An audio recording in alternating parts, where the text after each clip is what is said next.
my goodness, settle in with your cup of tea, because do I have a story to tell you today? You know, sometimes life has a way of teaching us the hardest lessons about trust. And this one, well, this one still gives me chills when I think about it. I've told a lot of stories over the years, but there's something about this particular tale that just sticks with you, you know? It's got everything: love, betrayal, secrets, and a twist ending that would make Hollywood screenwriters jealous. But before I dive right in, and trust me, you'll want to hear every bit of this, I'd love to know where you're listening from today. Drop me a comment below, won't you? And if you haven't already subscribed to our channel, now would be the perfect time. It's completely free, and it helps. Now, let me introduce you to Clare Hartwell, bless her heart, who thought she was living what you might call the American dream in Portland with her husband, Derek.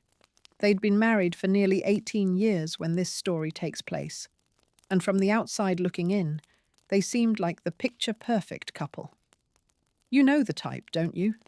Beautiful house in a nice neighborhood, 2 cars in the driveway, a well-manicured lawn that the neighbors probably envied. But here's the thing about picture-perfect from the outside. Sometimes when you peek behind those curtains, the reality is something else entirely. Claire was doing all those little things that keep a home together, and I mean everything. She was packing his lunches every single morning, her, making sure he had his favorites, cutting off the crusts just the way he liked. She was remembering his mother's birthday, which, between you and me, he probably would have forgotten 9 times out of 10. Buying the gifts, writing the cards, and making sure they showed up to every family gathering looking like the devoted son and daughter-in-law. She kept their home running smooth as silk, while Derek was off climbing that corporate ladder of his. We're talking about a woman who managed the finances, scheduled the appointments, coordinated with the contractors when the roof needed fixing, and somehow still found time to grade papers late into the night, because, and here's an important detail I haven't mentioned yet, Claire was an elementary school teacher, 4th grade to be exact. 23 years she'd been shaping young minds, and she loved every minute of it. Her students adored her, parents requested her specifically, and she had this gift for making even the most struggling reader feel like they could conquer the world. Meanwhile, Derek? Well, Derek was one of those men who thought the sun rose and set on his own achievements. He was a mid-level executive at some tech company, the kind of man who talked a big game at parties, name-dropped constantly, and genuinely believed he was destined for the C-suite any day now. Never mind that he'd been saying that for the better part of a decade. Claire supported his dreams, encouraged him, listened to him complain about office politics night after night. She was his biggest cheerleader, or at least she tried to be. And here's the clever bit. Claire had this wonderful little secret she'd been keeping. Now, don't get me wrong. It wasn't the kind of secret that hurts anybody. No, no, no. This was the good kind of secret, the kind that comes from love and hope and dreaming about the future. You see, over more than a decade, this smart-as-a-whip elementary school teacher had built herself quite the nest egg. We're talking $400,000, if you can believe it. Now, I know what you're thinking. How does a public school teacher save up $400,000? Well, let me tell you. Claire was something special when it came to money. She'd been investing since her 20s, long before she even met Derek. She understood compound interest, diversified portfolios, and the magic of starting early. She lived frugally, clipped coupons not because she had to, but because she was smart, and every bonus, every tax return, every little windfall went straight into her investments. She'd inherited a small sum from her grandmother too, about $50,000, and she'd turned that into something remarkable through patience and wisdom. And oh, the sweetness of her intention just breaks my heart when I think about it. She was saving it all to surprise Derek on their 20th anniversary with early retirement and world travels. Can you imagine? She had brochures hidden in her desk drawer at school. Paris, Tokyo, the Greek islands, the Australian outback. She'd daydream during her lunch breaks about the look on his face when she told him they could leave it all behind. They could sell the house, travel the world for a few years, really live before they got too old to enjoy it. Wouldn't that have been something? Wouldn't that have been the most beautiful gift a wife could give? But honey, let me tell you about that rainy Tuesday night that changed everything. It was October, I believe, and Portland was doing what Portland does best, that steady, relentless rain that seems to seep into your very bones. Derek had his monthly poker night scheduled, and Claire had been preparing all afternoon. She'd made those little bacon-wrapped appetizers the guys always raved about, set out the good napkins, made sure there was plenty of beer in the fridge. She wanted everything perfect, because that's just who Claire was. The guys arrived around 7. There was Jake, Morrison, Derek's friend of 30 years, Tom, something or other from the office, and a couple other fellows whose names aren't important to our story. Claire did her usual routine of greeting everyone warmly, making sure they had everything they needed, and then retreating to give them their man time, as Derek called it. She was in the kitchen, and I can just picture her there, can't you? Arranging those appetizers on a fresh platter to bring out later, maybe humming softly to herself, thinking about lesson plans for the next day or what she'd plant in the garden come spring. The rain was pattering against the windows, and the house felt warm and cozy despite the weather outside. And that's when she heard something that would turn her whole world upside down. It started as just the sound of laughter from the den, but not the good kind, if you know what I mean. Not the belly laughs of friends enjoying each other's company. No, this was different. This was mean laughter, the kind that has an edge to it, the kind that makes your stomach tighten even before you know what's being laughed at. And then there was Derek's voice, carrying clear as a bell through the not-quite-closed door. Claire found herself moving closer without even meaning to. Something in his tone made her heart race, made her palms go clammy. And what she heard next, well, it still makes my blood boil just thinking about it. Derek was speaking about his wife, his own wife, mind you, with such meanness, such contempt. He called her boring. He called her an anchor weighing him down. He said she'd let herself go, said she was nothing but a glorified babysitter pretending to have a career. He mocked her cooking, her clothes, even the way she laughed. 23 years of dedicated teaching, and he called her a glorified babysitter. 18 years of marriage, of devotion, of packing his lunches and supporting his dreams. And this was what he really thought of her. But it got worse. Oh, honey. It got so much worse.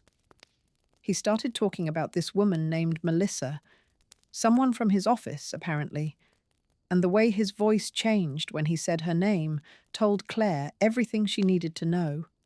The softness, the excitement, the barely contained glee.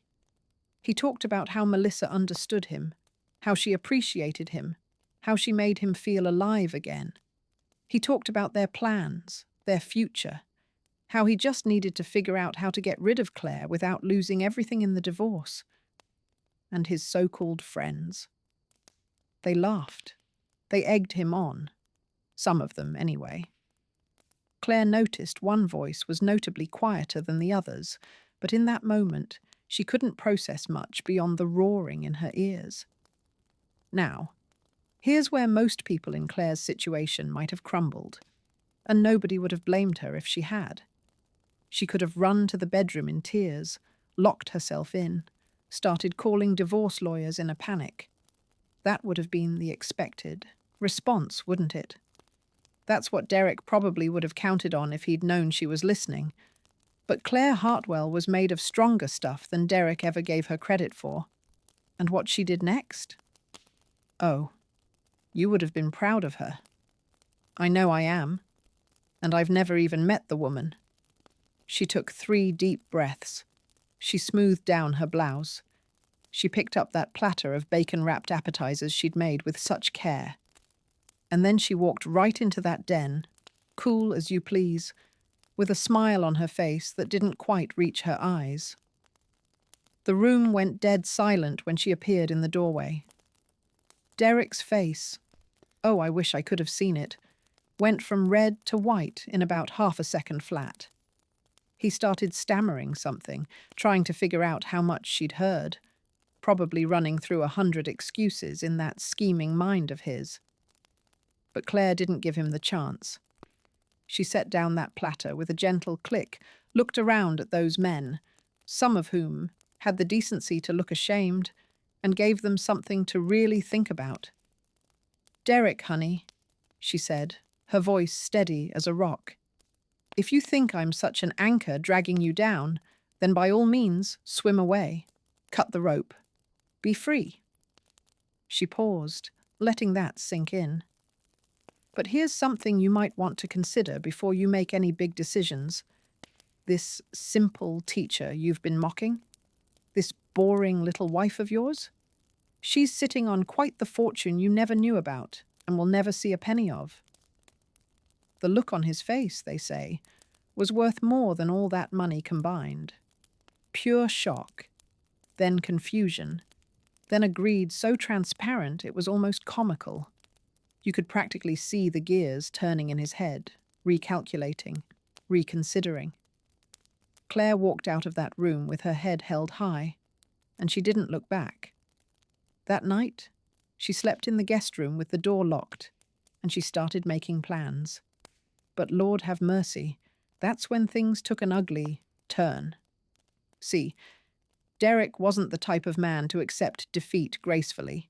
He wasn't about to let Clare walk away, not with her dignity, and certainly not with $400,000. In his twisted mind, that money belonged to him somehow. Everything that was hers should be his. That's how men like Derek think, you see. What he started over the following weeks can only be called a campaign of pure evil. It was calculated, it was cruel, and it was terrifyingly effective at first. He began with small things, things that could be explained away, things that would make Clare doubt herself. He'd move her things around. Her keys would be in a different spot than where she left them. Her glasses would turn up in strange places. Documents she was certain she'd put in one drawer would appear in another. She'd come home to find pictures slightly crooked on the walls, items in the refrigerator rearranged. Small things, but unsettling. The kind of things that make you question your own memory. Then he moved to her computer. Files would disappear. Emails she was certain she'd sent would never arrive. Her calendar would show appointments she'd never made. One day, she logged in to find her desktop completely reorganized, and when she confronted Derek about it, he looked at her with such convincing concern and suggested maybe she was working too hard. Maybe she needed to see someone about her memory issues. And this part still makes me shiver. He started putting something in her evening tea. Lord have mercy. Can you imagine? Your own husband, the one person who's supposed to protect you, the man who vowed to love and cherish you, secretly drugging you? Clare started feeling foggy, confused, forgetful. She'd lose track of conversations, miss appointments, feel exhausted no matter how much she slept. She started to wonder if maybe Derek was right, maybe something was wrong with her. He was setting the stage, you see, creating a paper trail of a wife who was losing her grip on reality, suggesting to friends and family that he was worried about Clare, that she'd been forgetting things, acting strangely. He even went so far as to schedule a doctor's appointment for her, without her knowledge, to discuss her cognitive decline. Thank heavens for Jake Morrison, though. Now, You might remember Jake from the poker night, Derek's friend of 30 years. Some folks might call him a turncoat for betraying his friend like that, but I call him a hero. Sometimes doing the right thing means walking away from the wrong people, even if you've known them your whole life. See, Jake had been watching all of this unfold with growing horror. He'd been one of the quiet ones that night in the den, the voice Claire had noticed not joining in the laughter. He'd known Derek since they were kids, sure, but he'd also grown to respect Claire over the years. She'd helped his daughter with her reading when she was struggling in 3rd grade. She'd brought over soup when his wife was sick. She was good people, as his mother would say. When Jake found out what Derek was really planning, and I mean the full scope of it, he couldn't stay silent anymore. He showed Claire the truth about what her husband had in store for her. There was documentation, honey. Actual documentation. They had a name for it and everything. Project Claire. Can you believe the audacity? Like she was some kind of problem to be managed, some obstacle to be removed. The plan was horrifying in its completeness. Derek was going to have Claire committed to a psychiatric facility against her will, using her documented mental decline as evidence. Once she was locked away and declared incompetent, he'd gain control of her finances, including, he hoped, that $400,000 he now knew about. And then he'd file for divorce, marry his little girlfriend Melissa, and live happily ever after on Claire's money. Jake handed her everything, emails between Derek and Melissa discussing the timeline, receipts for the sedatives he'd been putting in her tea, notes in Derek's own handwriting outlining the steps of his plan. It was all there, in black and white, the evidence of her husband's betrayal laid bare. But here's where it gets good. And honey, this is the part that makes me smile every single time I tell it. Claire might have spent her career teaching 4th graders their multiplication tables, but when it came down to it, she turned into quite the chess master. She didn't panic. She didn't confront Derek.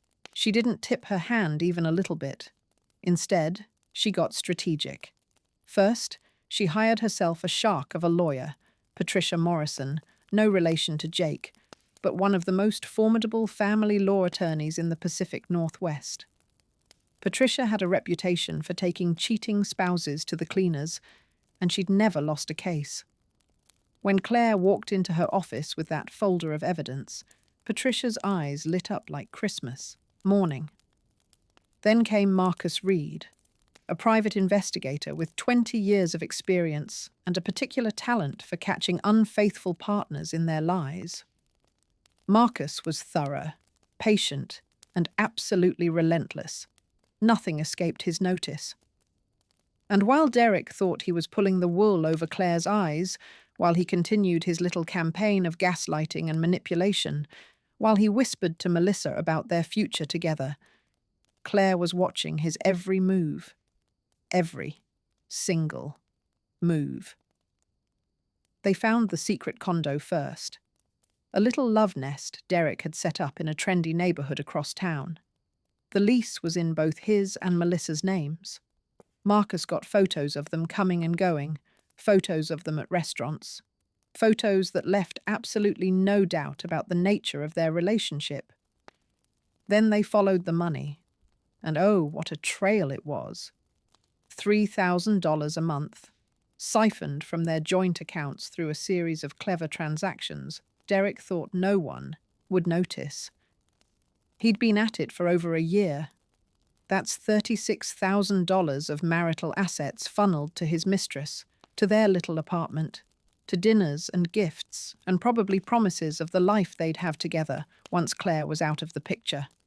They documented everything. The drugging, because yes, they got those pills analyzed, and yes, they were exactly what Jake said they were. The gaslighting, with dated records of every moved item, every manipulated file. The psychiatric evaluation Derek had tried to arrange behind Claire's back, the emails, the texts. All of it. And Claire? Claire kept playing her part. She let Derek think his plan was working. She pretended to be confused, forgetful, frightened. She even went to see a doctor about her memory, her own doctor, not the one Derek had chosen, and told him everything. Got herself checked out, got blood work done to prove she was being drugged, created yet another piece of evidence for the pile. When Derek finally made his move, when he went to court to have Claire declared incompetent and committed, he thought he had it all sewn up. He'd laid the groundwork so carefully. He had his testimony prepared, his crocodile tears at the ready, his concerned husband act polished to perfection. Oh, and the courtroom scene. I wish you could have been there. Picture it. A wood-panelled room, afternoon light streaming through tall windows, the American flag standing at attention beside the judge's bench. Derek standing before the court, fake crying about his poor, confused wife, dabbing at his eyes with a handkerchief, talking about how much he loved her and how heartbreaking it was to watch her decline. He was good, I'll give him that. If you didn't know better, you might have believed him. He painted a picture of a devoted husband at his wits' end, a man who'd tried everything to help his wife, who only wanted what was best for her, who was requesting the court's intervention out of pure love and concern. The gallery was quiet. The judge was listening intently. Derek probably thought he was about to walk away with everything he'd ever wanted. And then, this is my favourite part, truly my favourite part, those heavy courtroom doors swing open with a dramatic creak, and in walks Claire. Not the confused, dishevelled woman Derek had been describing. Oh no. Claire walked into that courtroom looking like $1 million. Her hair was done, her makeup was perfect.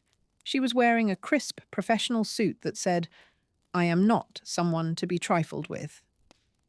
Beside her was Patricia Morrison in all her shark-like glory, briefcase in hand, and a smile that spelled trouble for Derek. And on her other side, Marcus Reed, carrying a box of evidence thick enough to sink a battleship. I bet you could have heard a pin drop in that courtroom. Derek's face, oh, I would have paid good money to see it, went through about 15 different emotions in the span of 5 seconds. Shock, confusion, fear. And then, finally, the dawning realization that he had been played at his own game. Patricia requested permission to present new evidence. The judge, looking more than a little intrigued by this dramatic turn of events, granted it. And then, piece by piece, methodically and devastatingly, Patricia laid out the truth. The affair, the financial theft, the drugging. Yes, they had lab results, Your Honour. The gaslighting, the whole of Project Clare, in Derek's own words and handwriting, photos of the love nest, bank records showing the missing money, testimony from Jake Morrison, who'd agreed to take the stand and tell the truth about what he'd witnessed. Derek tried to object. He tried to explain. He tried to spin some story about how it was all a misunderstanding, how the evidence was fabricated, how Claire was even more unwell than he'd thought. But his lawyer, who was probably reconsidering every life choice that had led him to this moment, couldn't get a word in, edgewise, and nothing Derek said could explain away the mountain of proof against him. The judge? Well, he didn't just see through Derek's lies. He was furious. Absolutely righteously furious. Judges don't like being lied to, you see. They don't like having their courts used as weapons against innocent people. And they especially don't like men who drug their wives and try to have them locked away to steal their money. He had Derek arrested right there on the spot. Right there in the courtroom, in front of everyone. They put the handcuffs on him. And there's Derek, being led away by the bailiffs, screaming, actually screaming, about how the money should be his, how he'd earned it, how Claire had tricked him, as if he was the victim, The absolute audacity of that man, even in defeat. The charges were extensive: attempted fraud, spousal abuse, assault, for the drugging, theft, and attempted false imprisonment. When all was said and done, 5 years in prison he got, and that was with a plea deal to avoid an even longer sentence at trial. On top of that, the judge ordered him to pay Claire $150,000 in restitution and damages. Her lawyer made sure she got every penny of what Derek had stolen, plus compensation for what he'd put her through. And Melissa? Well, when she found out her boyfriend was going to prison and there wasn't any fortune waiting at the end of their rainbow, she disappeared faster than morning dew. Last anyone heard, she'd moved to another state entirely. I can't say I feel sorry for her. These days, Claire's living her best life in a beautiful condo by the water. She retired early from teaching, not because she had to, but because she'd earned it. She did take that trip she'd always dreamed about, though not with the person she'd originally planned. She went to Paris, to the Greek islands, to Tokyo. She took hundreds of photos and sent postcards to her former students. And you know what makes me happiest about how this all turned out? She and Jake. Remember Jake? The friend who did the right thing when it mattered most? They've become close. They get together sometimes for dinner, for coffee, just to talk. There's been talk of a trip to Prague together in the spring. Now, isn't that something? Sometimes the universe has a way of taking away one thing and giving you something better, something you never expected. Claire told a reporter once that she doesn't feel bitter about what happened. Can you believe that? After everything Derek put her through, she's not bitter. She said the experience taught her the importance of trusting herself, of knowing her own worth, of not letting anyone else define her value. She said she's grateful for the students she taught, for the friends who stood by her, for the strength she didn't know she had until she needed it. You know, sometimes the best revenge isn't revenge at all. It's just living well and being exactly who you are, despite what others tried to make of you. It's waking up every morning in a home that's truly yours, with peace in your heart and plans for the future. It's letting go of the anger and holding on to the lessons. It's proving, just by existing and thriving, that you were always more than what they said you were. Clare Hartwell thought she was going to spend her golden years traveling the world with a husband who loved her. Instead, she's spending them traveling the world as a woman who loves herself. And honestly, I think that might be the better ending after all. If you enjoyed this story as much as I enjoyed telling it, don't forget to give us a like and share what you thought down in the comments. I'd love to hear from you. Have you ever known someone who went through something like this? Have you ever had to find strength you didn't know you had? Your stories matter too. The next story's waiting for you in that box on the left, if you're ready for another one. I promise it's just as good as this. 1. With twists you won't see coming, and characters who'll stay with you long after the video ends. Thank you for sitting with me through this one. It means the world. Until next time, take care of yourselves, trust your instincts, and remember, you're stronger than you know. Bye for now.